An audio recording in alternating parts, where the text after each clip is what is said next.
To the Foreign Press Center's video conference briefing on the release of the annual To Walk the Earth in Safety report. The meeting host will now mute all of the journalists' microphones. Please keep your microphone muted until you are called on to ask a question.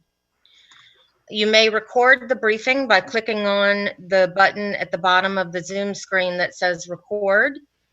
And again, if you have any technical problems during the briefing, you can click on chat and use the chat feature, and the meeting host or one of my colleagues will try to assist you. If for any reason the session fails or disconnects, everyone please go back to the link, click on it again, and we will try to restart the session. The ground rules are that this briefing is on the record, and I'd like to introduce our briefer, Mr. R. Clark Cooper, Assistant Secretary in the Bureau of Political Military Affairs at the U.S. Department of State. He has been in his position for almost 1 year, having joined April 30th, 2019. Immediately prior to taking on his present role in the Trump administration, Mr. Cooper served as the Director of Intelligence Planning for Joint Special Operations Command's Joint Interagency Task Force in the National Capital Region, which is the Washington, D.C. region. Mr. Cooper brings to the Paul Mill Bureau, or Political Military Affairs Bureau, over 2 decades of experience in both diplomatic and military roles. Mr. Cooper will give an opening statement, and after that, I will give some further instructions and open it to question and answer. Thank you, and can we put the camera on Mr. Cooper, please? Thank you, Assistant Secretary. Cheryl, thank you. It's always a pleasure to be with you and the Foreign Press Center and our colleagues from the Foreign Press Center Media.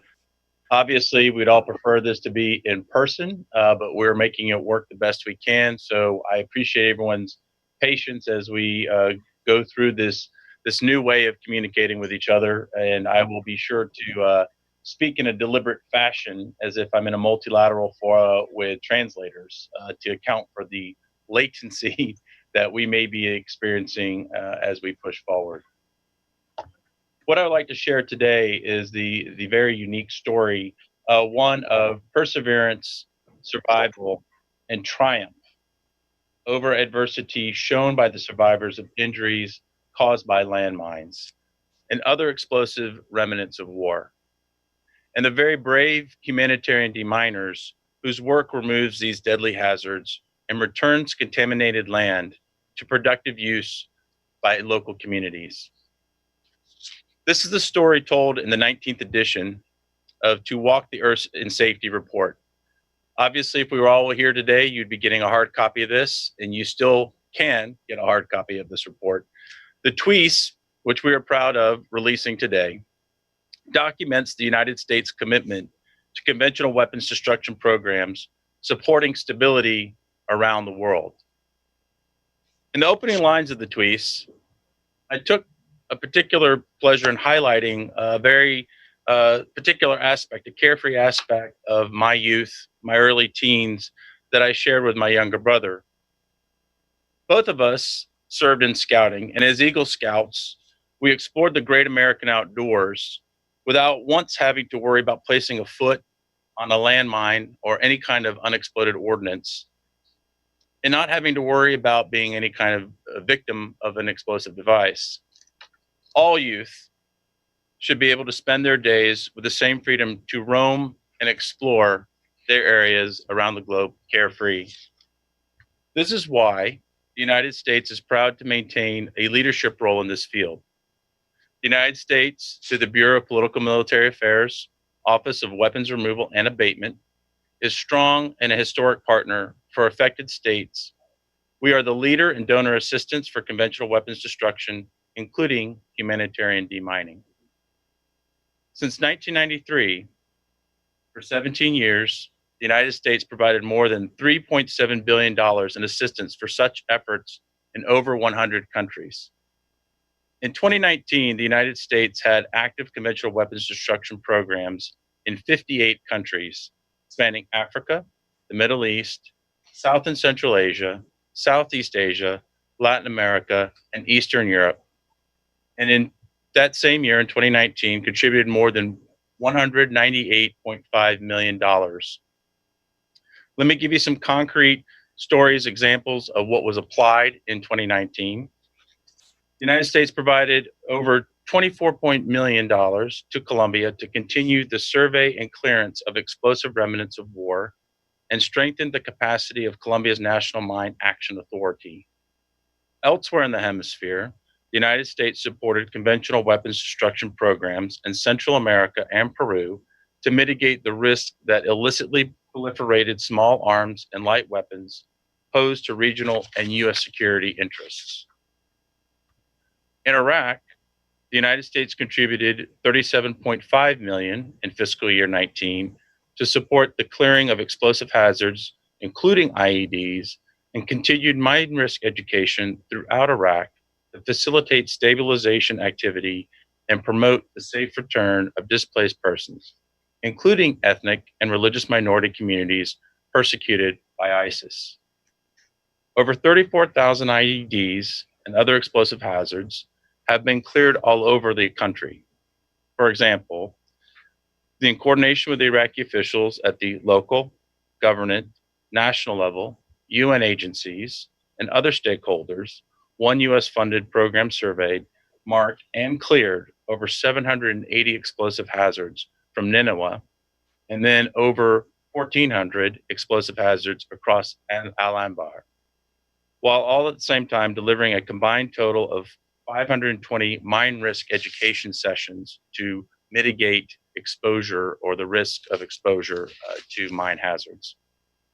The United States is proud to partner with Vietnam in its quest to declare Quang Tri province UXO impact-free or unexploded ordnance impact-free by 2025, and to strengthen the Vietnam Mine Action Center. Since 1993, the United States has invested more than $140 million for programs in Vietnam that have cleared mines, provided mine risk education and survivor assistance, and supported the national capacity development. In 2019 alone, the United States invested $15 million for these programs. These funds have contributed to the development and launching of a mine risk education app, which reached 554,000 students in over 1,000 primary and secondary schools in 4 provinces across Vietnam. Through our implementing partners, Vietnam was able to release over 22.6 million square meters or 5,584 acres of land to farming and productive economic development.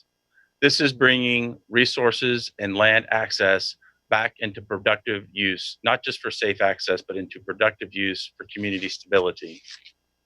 We also partner with international organizations such as the Organization of American States, the UN Mine Action Service, the UN Development Program, and US agencies such as the US Agency for International Development and the Department of Defense's Humanitarian Demining Training Center, all to collectively address the unique need in each community that we partner with.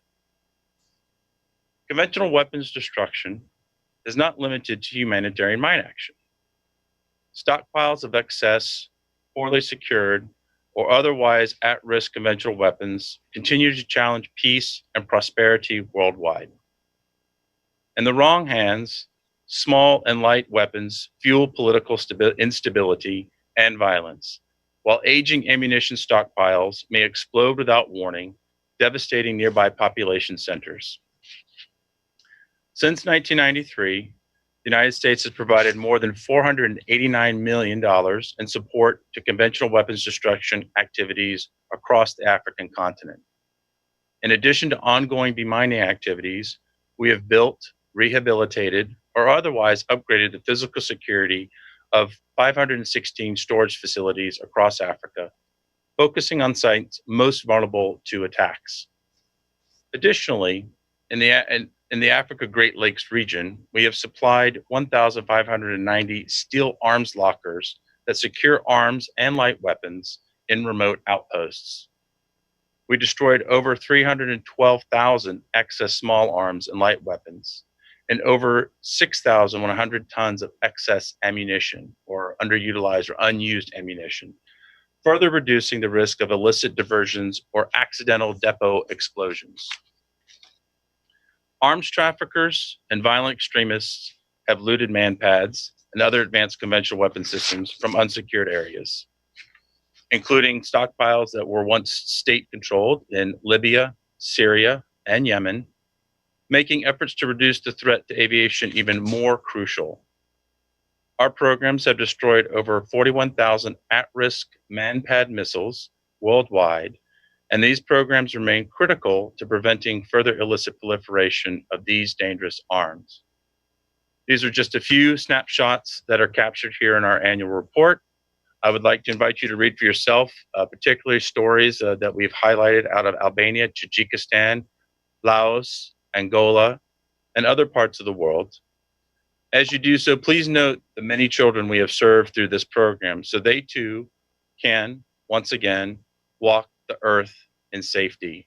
I appreciate your time today. Happy to take any questions. We certainly are also happy to provide any detailed follow-up to what we've provided in our annual reports.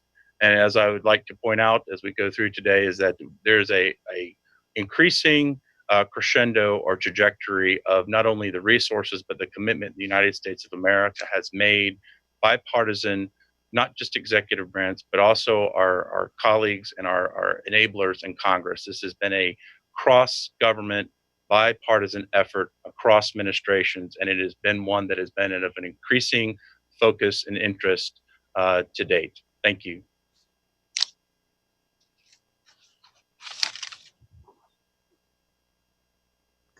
Thank you so much, Assistant Secretary Cooper. And with that, I will introduce the question and answer period. If I could, again, ask all journalists to open the participant list, make sure that your name and outlet show in the participant list.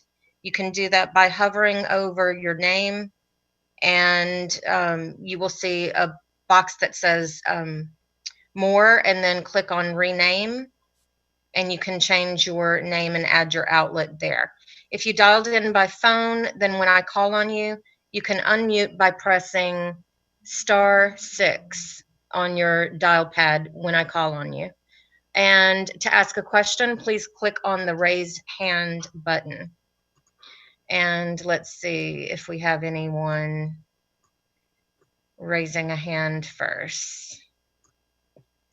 Okay, let's see. Do we have Pearl on the phone? And Pearl, I'm going to unmute you. Do you have a question from Zimbabwe?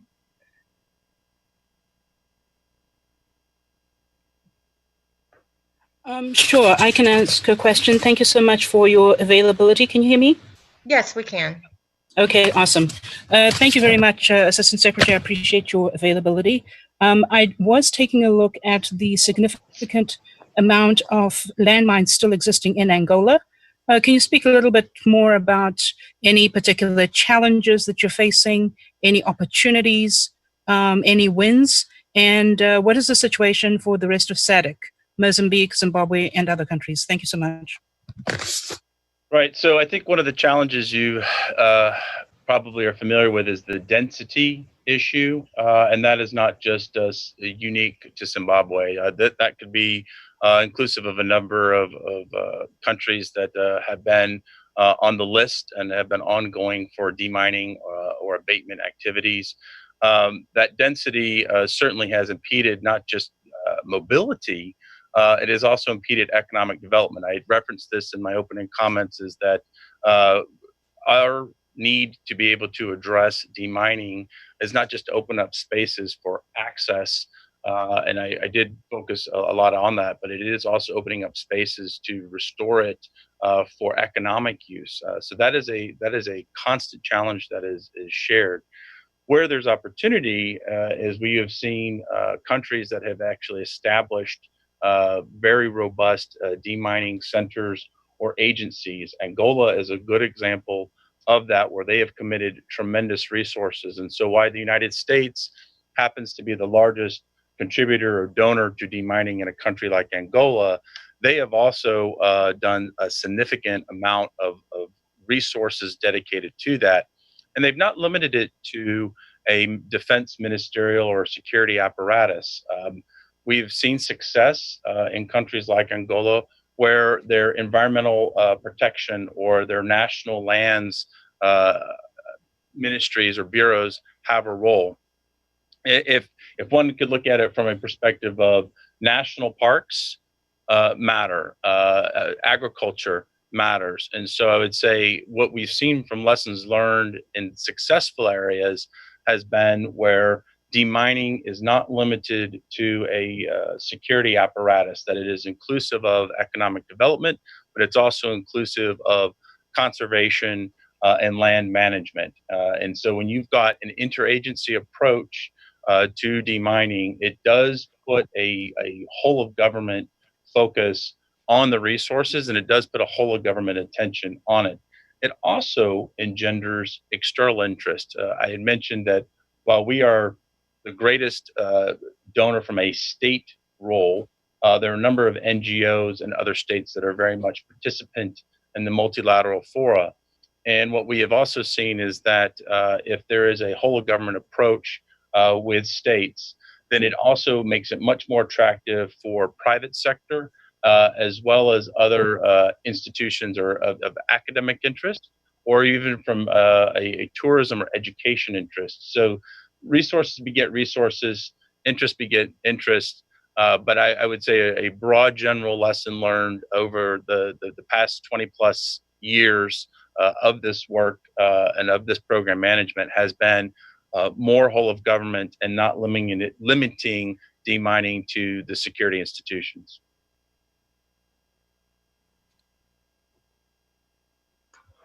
Okay, thank you. Thank you very much. Next we have, actually I was going to call on Hi Ali with Yonhap News Agency.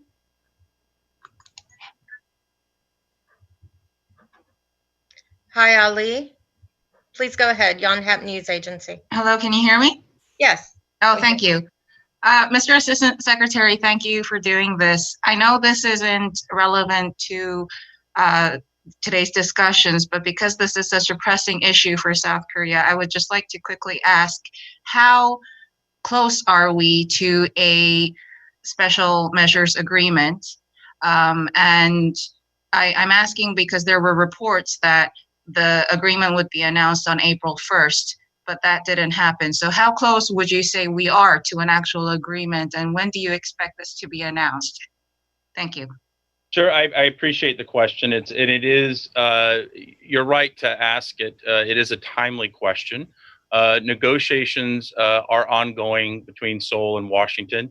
As with this fora, they are virtual. We would prefer face-to-face. I know our colleagues in Seoul would prefer face-to-face, but I can affirm that the talks have continued. They've never ended. It's also helpful that we have our embassy in Seoul, and the Republic of Korea's embassy is here in Washington.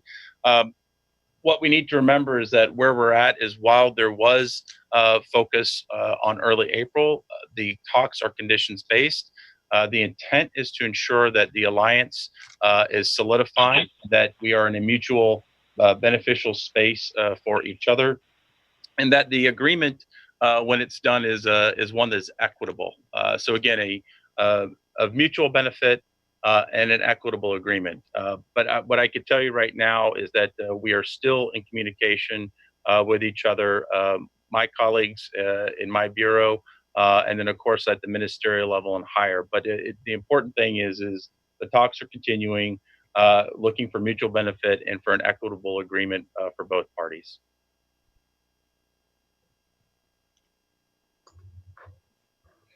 Okay, thank you. Next we have Alex Aliyev from Tehran News Agency, Azerbaijan.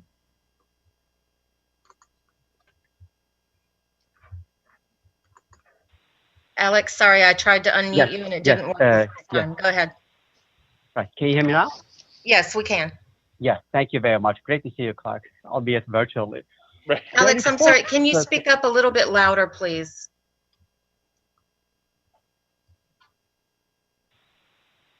Hello? Yes. Yes. Hello? Can you hear me now? Yeah, great. Yes, Excellent. thank Alex you. Garofalo of Australian News Agency. There are reports circulating that the United States administration has ended funding for removing landmines in Azerbaijan's occupied Karabakh region. The program that State Department has allegedly shut down is named the Hallow Trust. What is the latest on this, Clark? And if you may, what is the backstory to halting funding for the program? How is it going to affect both Azerbaijan and Armenia? Thank you very much. Right, thank you. So historically, if we go back to the late 90s, I mean, there up until to date, there's been over 30 million dedicated on humanitarian demining in Azerbaijan. And when we're looking at not just Azerbaijan, the intent is to, of course, offline these activities. I mentioned in the opening remarks, demining mitigation education. When countries become mine action free, programming switches, or it matures into a space where we are doing more about educating on avoiding mined areas. We also have dedicated programming beyond removal or abatement of minefields when we get to a country's declared mine action free, what we can do on prevention of additional munitions being laid in a particular place. Some places we've actually graduated and matured to weapons storage and also weapons destruction, especially if it's something that has been decommissioned or is aging armaments. As particular to Azerbaijan, there is a tie to the NATO Partnership for Peace Trust Fund project. And that is, I understand, is one that is a legacy project that may still be in place.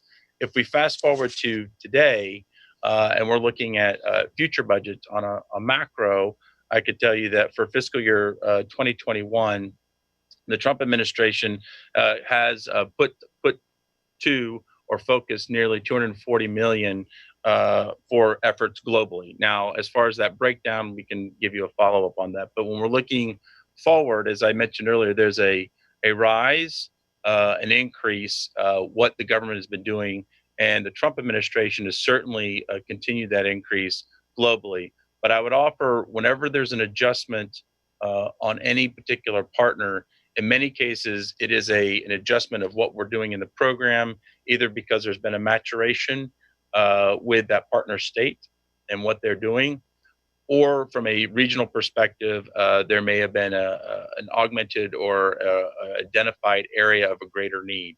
But we can follow up with you on specificity about Azerbaijan as we look at fiscal year 2021.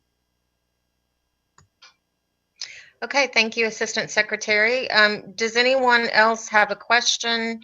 If you are logged into the platform, please use the raise hand feature, which is at the bottom of the participant list to the left of the yes, no buttons. I don't see any hands at the moment, so, I do see one more. I'll call on Ben Marks. I also want to check questions for those who have dialed in by phone. I'll do that in just a moment. Ben, I've unmuted you. Go ahead, please. Yes, thank you. And thank you to the Assistant Secretary for this briefing. I'd like to ask whether the current coronavirus has limited State Department activity in any of these demining efforts. And if so, could you maybe give us an example of where operations are being limited? Sure. Yeah, Ben, on a macro, on any of our security assistance programming, everything, as everyone's familiar with, has been touched, right, by COVID in the sense from a posture standpoint. What hasn't changed has been the programmatic need. The need is still there, and the resources dedicated to that is still there. As far as deminers getting out to be able to do demining, that is dependent upon where they are geographically located. So I can tell you right now, there's not a standard posture shift on where deminers are in place. Also, when we go into education programming, if there's an education programming on mitigating risk or exposure to minefields that's associated with classrooms, those are probably most impacted because in many locations on the globe, schools have ceased to convene or meet in a traditional sense. So classroom programs probably have been impacted more than others. However, where we have training or programs that are associated with security forces, be it law enforcement or military, those probably are still a little bit more active. So from a very general sense, the short answer is yes, COVID certainly has had an impact on everything, including weapons abatement, demining, and remediation of unexploded ordnance. But to what extent it is going to be very much conditional on where those programs reside. But we have not turned anything off if you're asking that. Thank you. Okay, we have a follow-on question from Pearl with Open Parliament Zimbabwe. Pearl, please go ahead. Thank you very much for taking my follow-up question. So taking a look at geographic location of certain mines, if you don't mind, maybe telling me a little bit more about if you are doing any work in conjunction with other governments along the borders. For instance, in the very southern part of Angola, there's dozens of mines along the Angola-Namibia border. Right there at the national park, you also have one or two on the borders with Angola and Zambia, but dozens more on the borders of Angola and the DRC. Are you doing anything across borders in terms of maybe working with those governments, not just with Angola itself? Thank you so much. Right. So if we look at not just on the African continent, there are areas, you mentioned national parks are a good example of what's transnational or transregional. And of course, wildlife, as we've seen, don't necessarily understand or appreciate geopolitical borders, no different than, say, illicit trafficking doesn't appreciate geopolitical borders. Where we are challenged is when certain accounts, be it from a multilateral entity or from us, are designated with a particular state partner to meet some of those spaces, those seamed areas that you're referring to, is to address where they can be stitched up.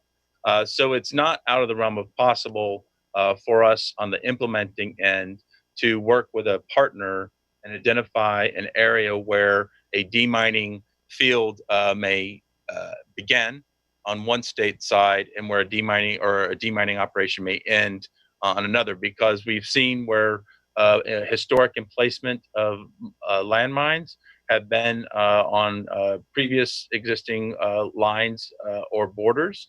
And so we've seen this in multiple places where I could tell you the Jordan River Valley is a good historic example of where there's been extensive demining done on a shared geopolitical border between Israel and Jordan. So it's something that has been done. I think when we talk about national park space, that is definitely one where we have had experience on the Africa continent of finding where demining touches not just one partner state, but actually several partner states, because again, the parkland itself, while it may be called something else in one state, it is still a particular open space and ecosystem that, again, if you're an elephant, you don't know if you're stepping in one state or the other.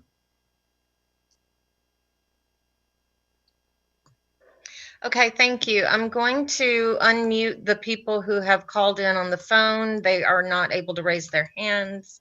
And I think we have time for one, possibly two more questions. We'll see after this next one. And someone is dialed in as iPhone. I no longer see that person. Sarah, and there's another number that begins with 931. If you have a question, please let me know.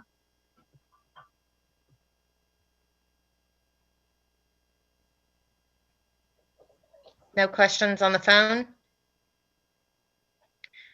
Okay, do we have any more raised hands? Last call for questions, please.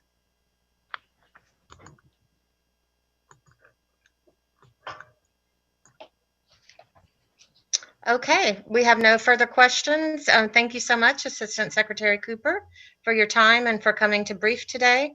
We really appreciate it. We hope to have the transcript ready later this evening or first thing tomorrow morning.